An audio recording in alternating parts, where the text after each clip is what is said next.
আসসালামু আলাইকুম নমস্কাৰ মই আপোনালোকৰ Tariq welcome to my channel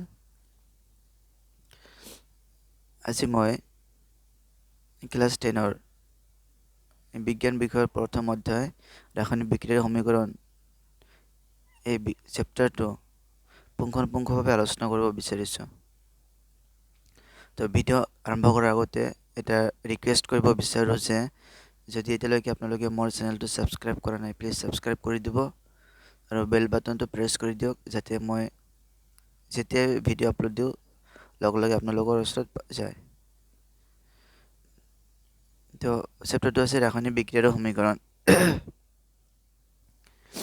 তো প্ৰথমে আমি চেপ্টাৰটো আৰম্ভ কৰাৰ আগতে জানিব লাগিব যে আচলতে চেপ্টাৰটোৰ মানে কি মিনিং কি চেপ্টাৰটো কি বুজাব বিচাৰিছে তো ইয়াতে দিয়া আছে কি ৰাসায়নিক বিক্ৰিয়া আৰু সমীকৰণ তো ৰাসায়ন यानी ৰাসায়নিক অৰ্থাৎ ৰসায়নৰ বিক্ৰিয়া তো ৰসায়ন মানে কি আমাৰ প্ৰথমে আমি যেতিয়া শুনিম যে ৰসায়ন তো আমাৰ মাইণ্ডত এটা কনফিউজন সৃষ্টি হৈ যায় তো যেতিয়া আমি ক'ম যে কেমিকেল তো কেমিকেল বুলি ক'লে মানে কি আমি বস্তু সহজে বুজি পাওঁ তো কেমিকেল ৰিয়েকশ্যন তো কেমিকেল মানে কি এতিয়া ছাপ'জ এটা বগা ৰং এটা ৰঙা ৰং দুটা আমি মিহলি কৰাই দিলোঁ এইটো হ'ল এটা কেমিকেল ৰিয়েকশ্যন যেনেকুৱা আমি খাদ্য খাওঁ ভাত খাওঁ কিন্তু হজম হৈ গ'ল এইটো এটা কেমিকেল ৰিয়েকশ্যন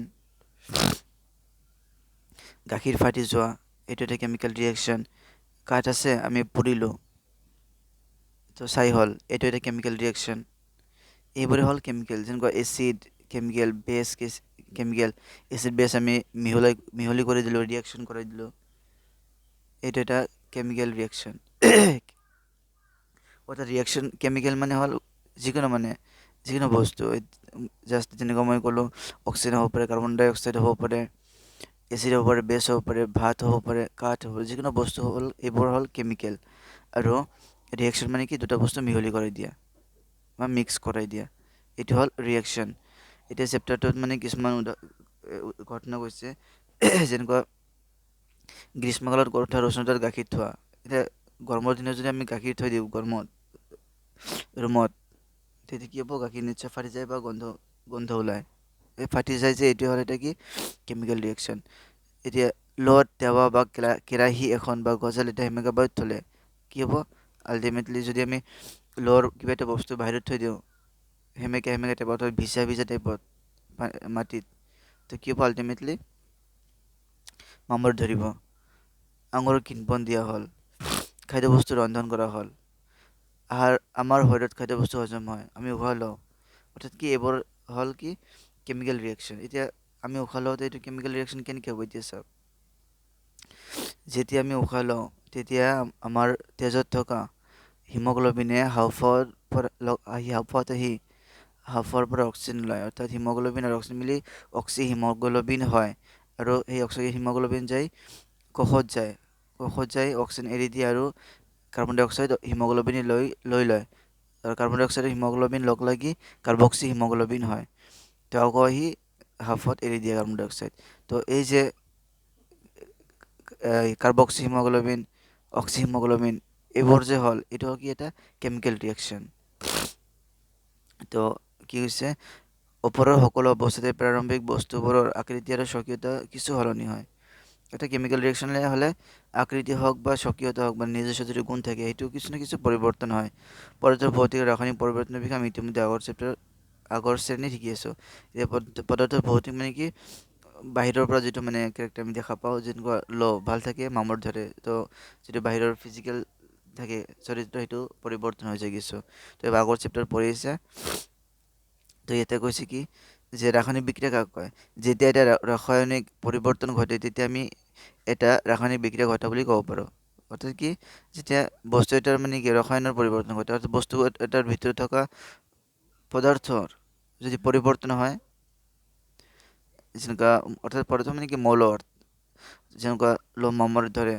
আগত যেনেকুৱা আছিলে পিছত মামৰ ধৰাৰ পিছত ঠিক তেনেকুৱা নাথাকে তো এইটো হ'ল কি এটা পৰিৱৰ্তন এইটোকে আমি কি ৰাসায়নিক বিক্ৰিয়া বুলি ক'ব পাৰোঁ ইয়াতে কাৰ্যকলাপ দিছে এটা তো কি যে প্ৰায় 2 সেন্টিমিটাৰ দৈৰ্ঘ্য এটা মেগনেছিয়াম ফিটা এটা বালিয়া কাগজেৰে ঘঁহি পৰিষ্কাৰ কৰি লোৱা। মেগনেছিয়ামৰ 2 সেন্টিমিটাৰৰ মেগনেছিয়ামৰ ফিটা এডাল বালিয়া কাগজেৰে ঘঁহি ল'ব দিছে। চেপেনা এডালেৰে ইয়াক ধৰি স্পিৰিট লেম্প বা বাৰ্ণাৰ এটাত জ্বলোৱা আৰু উৎপন্ন হোৱা ছাইখিনি নিৰীক্ষণ কৰা। অৰ্থাৎ কি 2 সেন্টিমিটাৰৰ এটা বাৰ্ণাৰ ল'ব দিছে। কাৰ্যকলাপটো হ'ল কি এটা বাৰ্ণাৰ ল'ব দিছে, এটা চেপেনা ল'ব লাগিব, 2 সেন্টিমিটাৰ দৈৰ্ঘ্যৰ মেগনেছিয়াম ফিটা এডাল ল'ব লাগিব, এটা ৱাচ গ্লাছ বা নিৰীক্ষণ কাঁচ ল'ব লাগিব।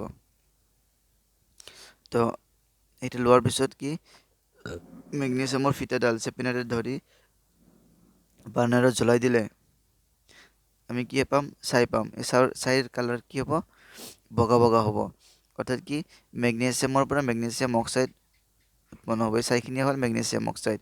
অৰ্থাৎ আগত ফিটা আছিলে, এতিয়া কি ছাই হ'ল। আগত মেগনেছিয়াম আছিলে, এতিয়া মেগনেছিয়াম অক্সাইড হৈ গ'ল।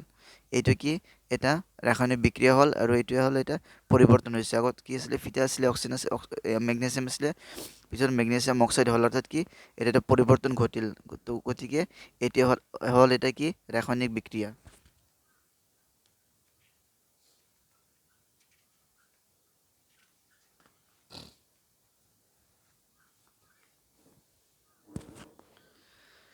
তো ইয়াতে দি দিছে যে মেগনেছিয়াম ফিটাডাল উজ্জ্বল বগা শিখাৰে জ্বলি এটা বগা পাউডাৰ পৰিণত হোৱা নিশ্চয় দেখিবা।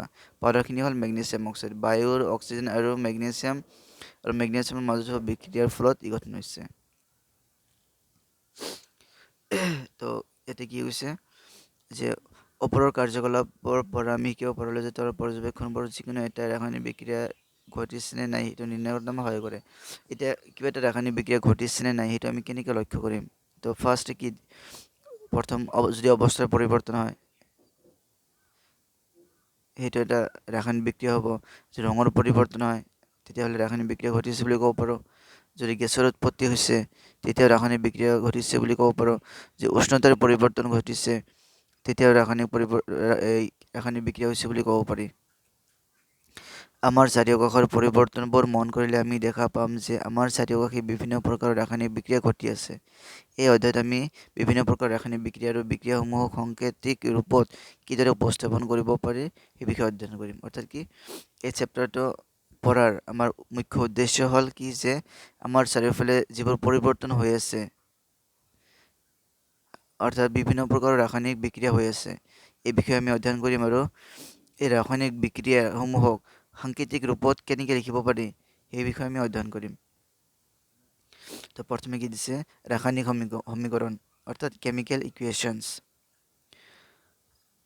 মেগনেছিয়ামৰ ফিটা এডাল অক্সিজেনত জ্বলালে মেগনেছিয়াম অক্সাইডলৈ পৰিৱৰ্তন হয়। বাক্যৰ ৰূপত এই বিক্ৰিয়া এটাৰ বৰ্ণনা যথেষ্ট দীঘল হয়।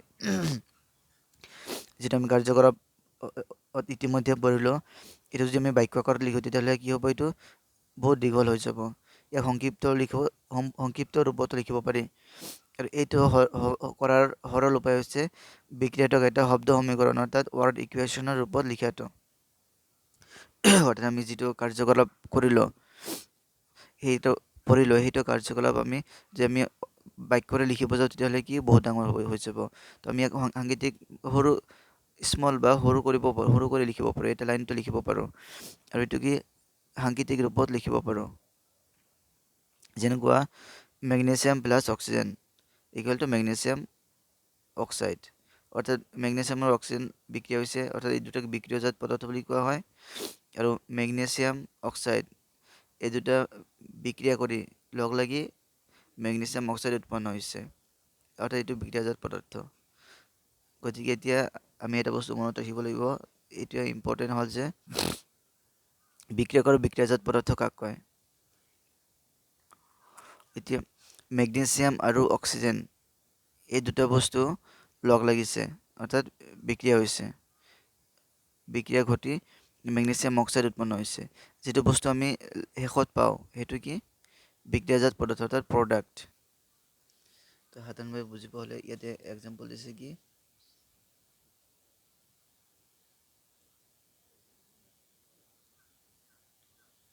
মেগনেছিয়াম প্লাছ অক্সিজেন দুটা মিলাৰ পিছত কি হ'ব মেগনেছিয়াম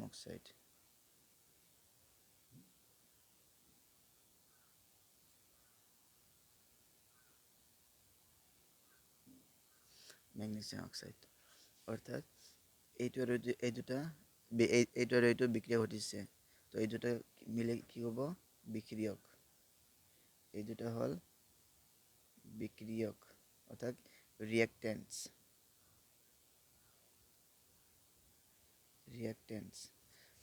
আর এটা কি হবে বিক্রিয়াজাত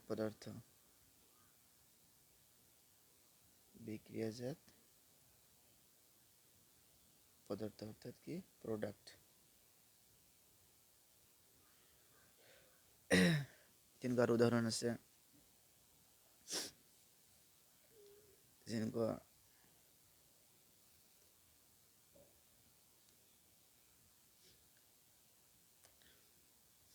আমি যে কাঠ পুৰি পেলাওঁ কাঠ যদি আমি জ্বলাই দিওঁ কি হ'ব ছাই হ'ব এণ্ড প্ৰডাক্ট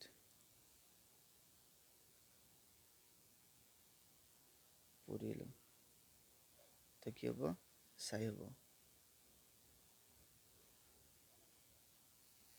তো এইটো আমি ইয়াতে ভালকে দি আছে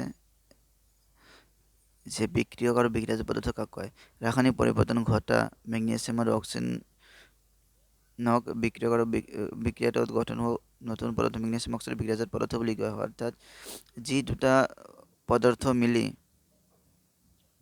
মানে লগ লাগে সেই দুটাক বিক্ৰিয়ক আৰু যেটো উৎপন্ন হয় এটোক বিক্ৰিয়াজাত পদাৰ্থ বুলি কোৱা হয় এটা মনত ৰাখিবা শব্দ সমীকৰণ এটাই বিক্ৰিয়কৰ বিক্ৰিয়াজাত পদাৰ্থলৈ পৰিৱৰ্তন হোৱা এডাল কাৰ্চিনেৰে দেখুৱায় অৰ্থাৎ কি যেতিয়া আমি কাৰ্চিন দিছোঁ অক্সিজেন ম্যাগনেসিয়াম প্লাস অক্সিজেন কার্সিন দিছোঁ ম্যাগনেসিয়াম অক্সাইড এইটো তো যে দুটা বিক্রিয়া ঘটে তাতে তাৰ মাজত যোগচিন দিব লাগে আৰু বিক্ৰিয়াজাত পদাৰ্থৰ ক্ষেত্ৰত আমি কি কাৰ্সিন দিব লাগে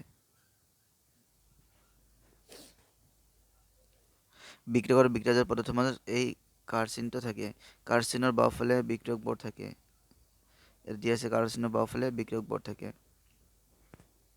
বিক্ৰিয়কবোৰ লিখোতে বেলেগ বেলেগ বিক্ৰিয়কৰ মাজত এডালকৈ যোগচিন দিয়া হয় এটা আমি অক্সিজেন আৰু ম্যাগনেসিয়ামৰ মাজত যোগচিন দিছোঁ বিক্ৰিয়কৰ মাজত যোগচিন দিছোঁ একেদৰে বিক্ৰিয়াজাত পদাৰ্থবোৰ সোঁফালে যোগচিন দি লিখা হয় যদি বিক্ৰিয়াজাত পদাৰ্থ এটাতকৈ বেছি হয় তেতিয়াহ'লে আমি কি যোগচিন দি লিখিব পাৰোঁ যেনেকৈ ইয়াতে চোৱা জিংক প্লাছ H2SO4 এই দুটা কি বিক্ৰিয়াজাত পদাৰ্থ আৰু কাৰ্চিনৰ সোঁফালে ZnSO4 প্লাছ H2 এটি হল কি প্ৰোডাক্ট তো বাওঁফালে আমি কি বিক্ৰিয়কবোৰৰ মাজতো আমি কি প্লাছ চিন দিওঁ আৰু এই যেটো প্ৰডাক্ট হয় প্ৰডাক্ট আমি লিখোতে তাৰ আগতে কাৰ্চিন দিওঁ আৰু প্ৰডাক্টবোৰৰ মাজতো যদি এটাতকৈ বেছি হয় তেতিয়াহ'লে আমি কি কাৰ্চিন দিওঁ যোগচিন দিওঁ সরি তো ইয়াতে দিছে কি রাসায়নিক সমীকরণ রাইটিং এ কেমিক্যাল ইকুয়েশন তো ইতিমধ্যে আমি পালো যে রাসায়নিক সমীকরণ কাক কয় অর্থাৎ কি কিবা এটা কাৰ্যকলাপ বা কেমিক্যাল ৰিয়াকশ্যন আমি যদি বাক্যৰে লিখিব খোজো তেতিয়াহ'লে সেইটো দীঘল হৈ যায় সেইকাৰণে আমি ইয়াক সংক্ষিপ্ত ৰূপত সৰু ৰূপত লিখিবৰ বাবে যিটো পদ্ধতি এপ্লাই কৰোঁ সেইটো হ'ল কি ৰাসায়নিক সমীকৰণ ইয়াতে আমি ৰাসায়নিক সমীকৰণ তাতে আমি ম্যাগনেসিয়াম যেনেকুৱা ম্যাগনেসিয়ামে লিখিছোঁ কিন্তু ইয়াক আমি আৰু সৰু কৰিব পাৰোঁ যেনেকৈ ইয়াত লিখিছে ৰাসায়নিক সমীকৰণ লিখাৰ আন এটা চমু উপায় আছে আৰু এটা সৰু উপায় আছে ইয়াৰ আগত আমি কি লিখিছোঁ এইটো magnesium plus oxygen magnesium oxide তো ইয়াতে অলপ ডাঙৰ হৈছে ইয়াতকৈ আমি আৰু সৰু কৰি লিখিব পাৰোঁ তো যেনেকুৱা এইটো ম্যাগনেসিয়াম প্লাছ অক্সিজেন কাৰ্চিনোজো ম্যাগনেসিয়াম অক্সাইড তো ৰাসায়নিক চমুৱা উপায় আছে নেকি ৰাসায়নিক সমীকৰণবোৰ অধিক সংক্ষিপ্ত আৰু ব্যৱহাৰযোগ্য কৰি তুলিব পাৰি যদিহে সমীকৰণটোত শব্দবোৰৰ স্থানত আমি ৰাসায়নিক সংকেত ব্যৱহাৰ কৰোঁ যদি শব্দবোৰৰ ঠাইত আমি ৰাসায়নিক সংকেত ব্যৱহাৰ কৰোঁ তেতিয়াহ'লে সমীকৰণটো আৰু ছুটি হৈ যাব ৰাসায়নিক সমীকৰণ এটাই ৰাসায়নিক বিক্ৰিয়া এটাক প্ৰকাশ কৰে ম্যাগনেসিয়াম অক্সিজেন আৰু ম্যাগনেসিয়াম অক্সাইডৰ সংকেত মনত পেলাই শব্দ সমীকৰণ এনেদৰে লিখিব পাৰি। এইটো অৰ্থাৎ কি এইটো আমি শব্দ ব্যৱহাৰ কৰিছোঁ, কিন্তু ইয়াতে আমি সংকেত ব্যৱহাৰ কৰিছোঁ। কাৰ্চিনডালৰ বাওঁফালে আৰু সোঁফালে প্ৰতিটো মৌলৰে পৰমাণু সংখ্যা গণনা কৰা আৰু তুলনা কৰা। দুয়োফালে প্ৰতিটো মৌলৰে পৰমাণু সংখ্যা একে নে? যদি নহয় তেন্তে সমীকৰণটো অসন্তুলিত, কাৰণ সমীকৰণটোৰ দুয়োফালে ভৰ একে নহয়। এনে ৰাসায়নিক সমীকৰণ এটাক বিক্ৰিয়া এটাৰ জোকা ৰাসায়নিক বোলা হয়। জোকা ৰাসায়নিক সমীকৰণ বোলে স্কেলেটাল কেমিকেল ৰিয়েকশ্যন। অৰ্থাৎ কি এনে ৰাসায়নিক সমীকৰণ এটাক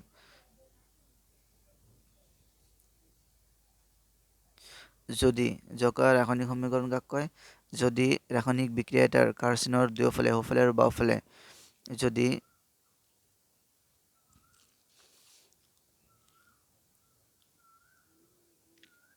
ভৰ একে নাথাকে, কাৰ্চিনৰ দুয়োফালে ভৰ যদি একে নাথাকে তেতিয়াহ'লে কি হ'ব? সেইটো অসন্তুলিত হয়, আৰু ইয়াক কি কয়? জোকা সমীকৰণ বুলি কোৱা হয়। তো ইয়াতে দিয়া আছে কি সন্তুলিত ৰাসায়নিক সমীকৰণ, অৰ্থাৎ কি বেলেঞ্চ কেমিকেল ইকুৱেশ্যন। এতিয়া বেলেঞ্চ মানে কি, এতিয়া মই বুজাব খুজিছোঁ যে ৰাসায়নিক সমীকৰণ এটা বেলেঞ্চ কেনেকৈ কৰে। বেলেঞ্চ মানে কি, এতিয়া আমি যেতিয়া দগা পাল্লাৰে কিবা এটা বস্তু ওজন কৰোঁ, তেতিয়া আমি কি কৰোঁ? এইফালে আমি পাথৰ দিওঁ আৰু এইফালে বস্তু দিওঁ, তাৰপিছত ওপৰত চাওঁ যে দুয়োফালে সমান হৈছে নেকি। অৰ্থাৎ আমি কি দুয়োফালে বেলেঞ্চ কৰোঁ, সমান সমান কৰোঁ। তো ঠিক কেমিকেল ইকুৱেশ্যনৰ সন্তুলিত অৰ্থাৎ বেলেঞ্চ কৰা মানে কি দুয়োফালে একে কৰিব লাগিব, ভৰ একে কৰিব লাগিব।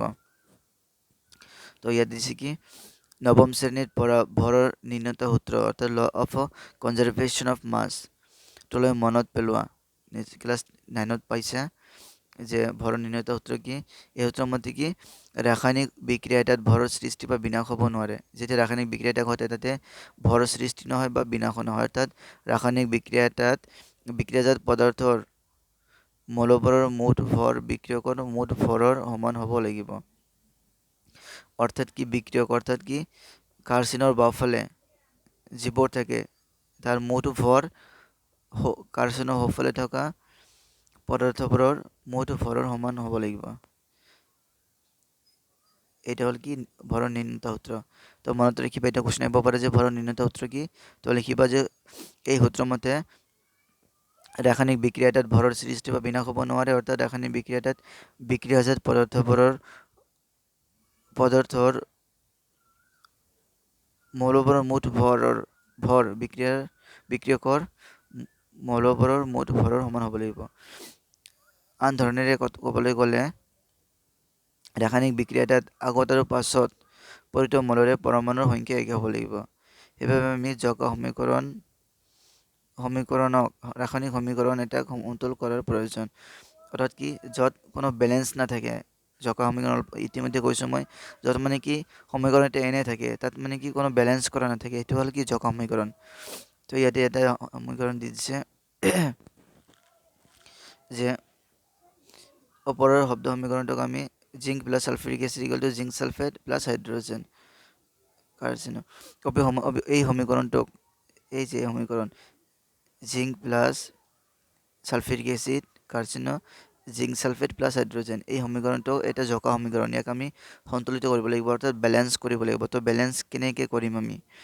ক্লাছ 7তো পাইছে নিশ্চয় বেলেঞ্চ কেনেকৈ কৰে। তথাপি মই এটা সহজ উপায় শিকাই দিম।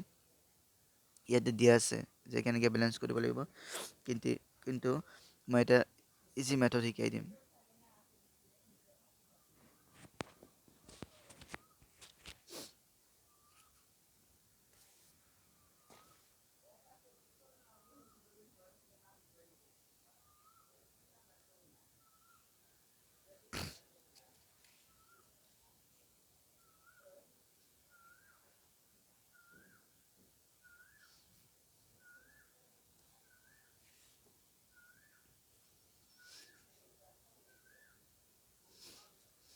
ইয়াতে কি দিয়া আছে? জিংক প্লাস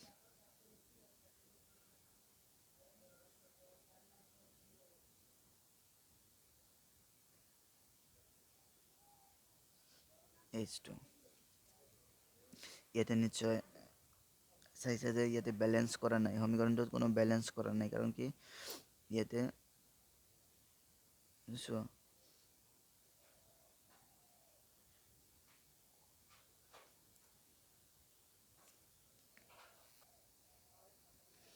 সমীকৰণটো চালে বুজি পাবা। তো ইয়াতে এইটো বেলেঞ্চ কৰা আছে নে নাই কেনেকৈ বুজি পাম? তো এইটো মানে কি কাৰ্চনৰ লেফ্ট হেণ্ড চাইড, এইটো কি ৰাইট হেণ্ড চাইড। তো লেফ্ট হেণ্ড চাইড আৰু এইটো ৰাইট হেণ্ড চাইড। তো ইয়াতে লিখি লোৱা left hand side right hand side. আৰু কি কি মলত দি আছে চাবা, এইফালে গোটেইখিনি কি কি দি আছে? ফাৰ্ষ্ট জিংক দি আছে, হাইড্ৰজেন দি আছে, সালফাৰ দি আছে, অক্সিজেন দি আছে। তো এইটো বনাই ললোঁ। এতিয়া চোৱা জিংক কেইটা আছে, লেফ্ট হেণ্ড চাইডত জিংক কেইটা আছে? ইয়াৰ জিংক কিছুমান মানে কি এটা আছে, হাইড্ৰজেন দুটা আছে, এছ সালফাৰ এটা আছে, অক্সিজেন চাৰিটা আছে। তো লেফ্ট হেণ্ড চাইড কমপ্লিট হ'ল। এতিয়া এটা বস্তু মনত কৰিবা যে এইফালে যিমান কেইটা থাকিব এইফালেও চেমে থাকিব। তো এইফালৰ গোটেইকেইটা কি কি দি আছে গোটেইকেইটা লিখি ল'বা লেফ্ট হেণ্ড চাইডত, পিছত ৰাইট, তাৰপিছত মৌলকেইটা পৰমাণু সংখ্যা কিমান আছে লিখি ল'বা। এতিয়া ৰাইট হেণ্ড চাইড চাওঁ আমি। তো জিংক এটা আছে, এছ এটা আছে, অ' চাৰিটা আছে, হাইড্ৰজেন দুটা আছে।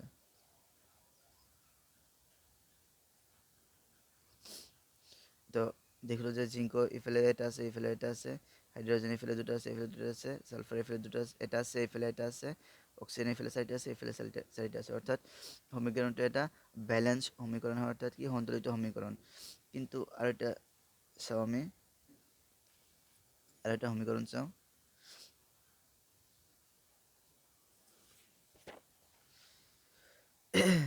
বুকচত দিয়া আছে, এইটো কি দি আছে?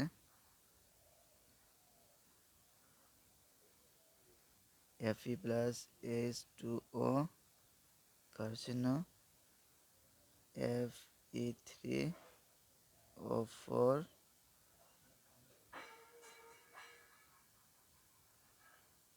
H2। এইটো সন্তুলিত আছে নে আমি কেনেকৈ বুজি পাম? ফাৰ্ষ্ট আমি চালে বুজি পাম। এতিয়া Fe কেইটা আছে? এটা আছে, এইফালে তিনিটা আছে, গতিকে আমি বেলেঞ্চ কৰিব লাগিব। তো ফাৰ্ষ্ট আমি কি লিখি ল'ম? এইটো হ'ল কি লেফ্ট হেণ্ড চাইড, কাৰ্চিনৰ লেফ্ট হেণ্ড চাইড, এইটো ৰাইট হেণ্ড চাইড। তো আমি ফাৰ্ষ্ট টেবুল বনাই ল'ম। Left hand side right hand side, এইটো কি মৌলকেইটা। তো ফাৰ্ষ্ট Fe, পিছত H, পিছত O। তো এইফালে Fe কেইটা আছে? এটা আছে। আৰু এইফালে কেইটা আছে? হাইড্ৰজেন দুটা, অক্সিজেন এটা। তো এইফালে Fe3, H2O4। অর্থাৎ কি হাইড্রোজেন এফেলে দুটো আছে, লেফট হ্যান্ড সাইডে দুটো আছে, রাইট হ্যান্ড সাইডে তো দুটো আছে। কিন্তু Fe লেফট হ্যান্ড সাইডত তিনিটা আছে, ৰাইট হেণ্ড সাইডত মাত্ৰ এটা আছে। তো আমি বেলেঞ্চ কেনেকৈ কৰিম এতিয়া চোৱা এইটো 3 বনাব হ'লে ইয়াতে আমি 3 দিব লাগিব। তো আমি ইয়াতে 3 দি দিলোঁ। তো লেফট হ্যান্ড সাইডে কি হ'ল 3Fe হৈ গ'ল। এতিয়া আমি এইটো বেলেঞ্চ হৈ গ'ল আমাৰ। এতিয়া হাইড্ৰজেনৰ বেলেঞ্চ আছে। কিন্তু এতিয়া আমি অক্সিজেন আমাৰ এটা আছে, এইফালে চাৰিটা আছে। তো এইফালে অক্সিজেন লেফট হেণ্ড সাইডত অক্সিজেন এটা আছে আমাৰ, ৰাইট হেণ্ড সাইডত চাৰিটা আছে। তো ইয়াতে ইকুৱেল কৰিব হ'লে আমাৰ কি কৰিব লাগিব? ইয়াতে চাৰিটা বনাই দিব লাগিব। তো চাৰিটা হ'লে চাৰিটা অক্সিজেন, এইফালে চাৰিটা অক্সিজেন বেলেঞ্চ হৈ গ'ল। এই দুটা বেলেঞ্চ হৈ গ'ল। এতিয়া হাইড্ৰজেন চোৱা, হাইড্ৰজেনত এইফালে কি দুটা আছে, এইটো চাৰিটা, 4 দুগুণ 8 হ'ল। লেফট হেণ্ড চাইডত 8 হ'ল, ৰাইটত 2 হ'ল। এটাকে কেনেকৈ বেলেঞ্চ কৰিম, ইয়াতো যদি আমি 4 দি দিওঁ কি হ'ব, হাইড্ৰজেন এইফালে 8টা হ'ব, এইফালে 8টা হ'ব। বুজি পাইছা? তো ক্লিয়াৰকৈ বুজাই দিওঁ। ফাৰ্ষ্ট কি আছিলে, Fe2O কাৰ্সিনো Fe3O4H2। তো লেফট হ্যান্ড সাইডত কি আছিলে আমাৰ, এইটো লেফট হ্যান্ড সাইড, এইটো রাইট হ্যান্ড সাইড। তো লেফট হ্যান্ড সাইডত কি FeHO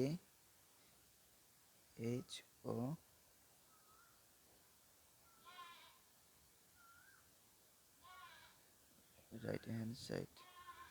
তো লেফটত Fe এটা আছিলে, এফালে 3টা, H 2টা, এইফালে 2টা, O এটা, এইফালে 4টা।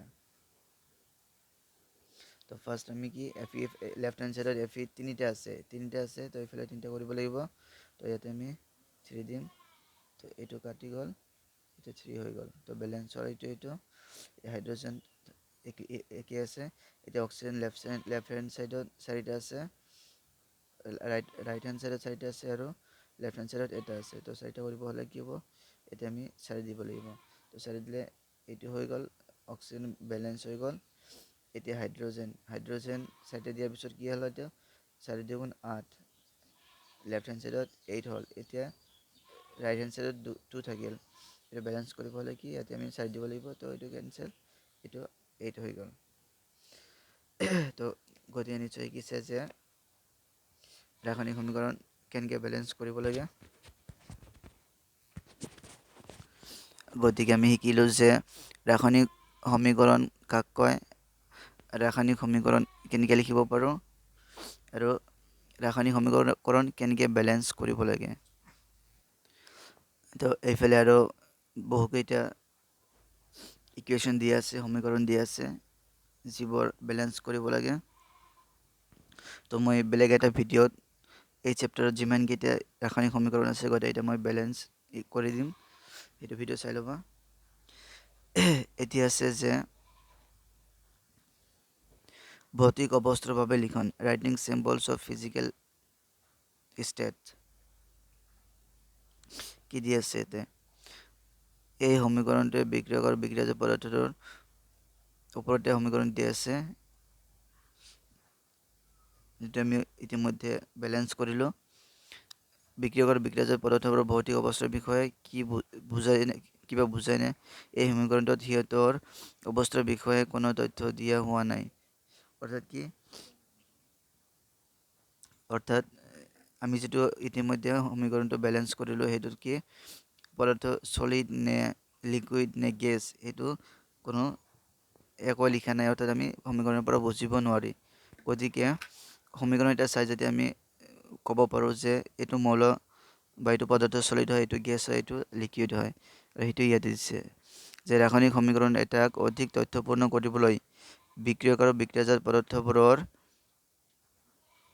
ভৌতিক অৱস্থা সিহঁতৰ ৰাসায়নিক সংকেতৰ লগতে উল্লেখ কৰা হয়। যেনেকৈ বিক্ৰিয়ক আৰু বিক্ৰিয়াজাত পদাৰ্থৰ গেছীয়, তৰল আৰু জলীয় আৰু গোটা অৱস্থা ক্ৰমে গেছীয় গেছ অৰ্থাৎ জি স্মল জি, তৰল লিকুইড অৰ্থাৎ স্মল এল, জলীয় একুয়া একিউ আৰু গোটাক সলিড এছ চিহ্নৰে বুজোৱা হয়।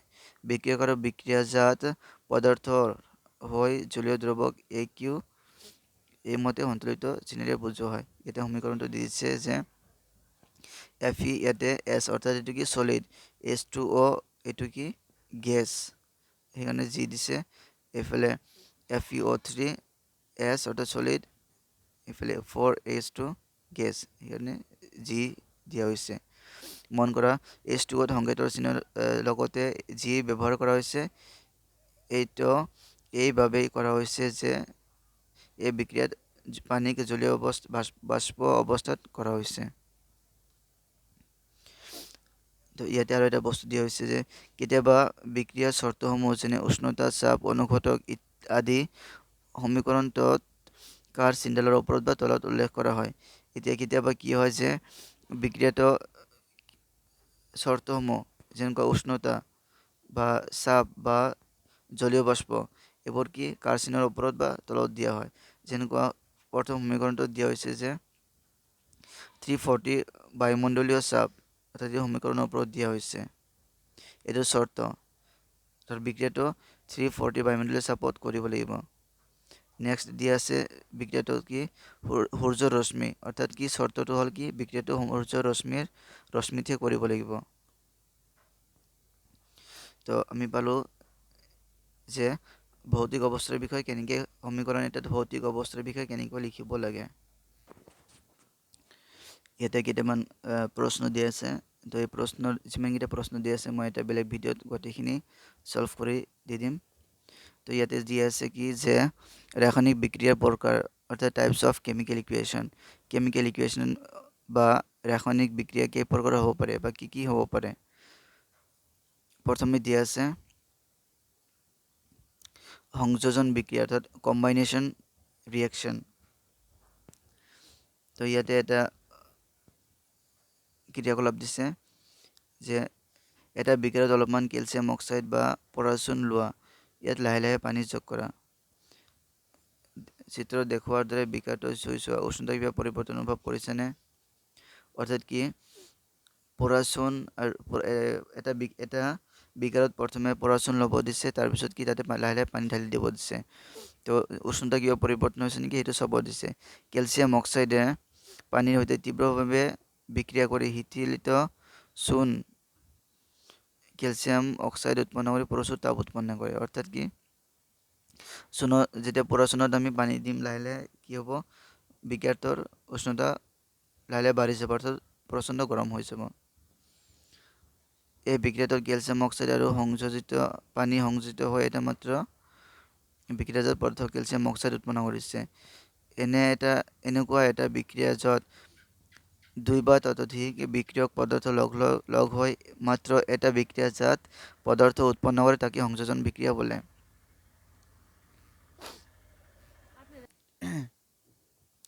তো ইয়াতে সংযোজন বিক্ৰিয়া অৰ্থাৎ কি কম্বাইনেশন বিক্ৰিয়া ৰিয়েকশন। এই কম্বাইনেশন ৰিয়েকশন মানে কি, তো এতে মই দেখুৱাই দি আছোঁ।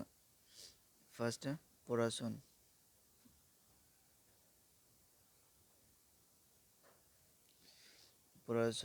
প্লাস H2O পানী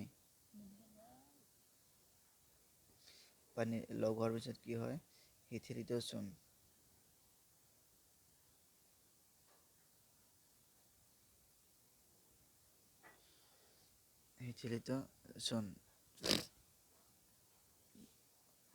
অৰ্থাৎ কি পটাছিয়াম CaO এইটো কি সলিড চূণ আৰু H2O এইটো কি তৰল আৰু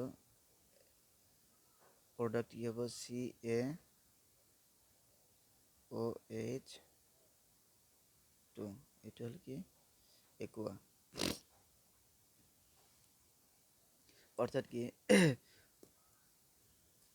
অর্থাৎ সংযোজন বিক্রিয়া অর্থাৎ কম্বাইনেশন বিক্রিয়া মানে কি দুটা বা তাতকৈ বেছি, এইটো এটা পদার্থ এইটো এটা পদার্থ, অর্থাৎ কি ইয়াতে দুটা পদার্থ আছে, অর্থাৎ দুটা বা তাতকৈ বেছি পদার্থ লগ লাগি যদি এটা পদার্থ হয় সেইটো হ'ল কি কম্বাইনেশন অর্থাৎ সংযোজন বিক্রিয়া।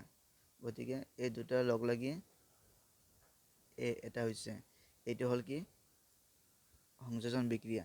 তো যদি পরীক্ষাত প্রশ্ন আহে যে সংযোজন বিক্রিয়া বা কম্বাইনেশন রিয়েকশন কাক কয়, তো ইয়াৰ পৰা অ্যান্সাৰ দিব লাগিব যে দুই বা ততোধিক বিক্ৰিয়ক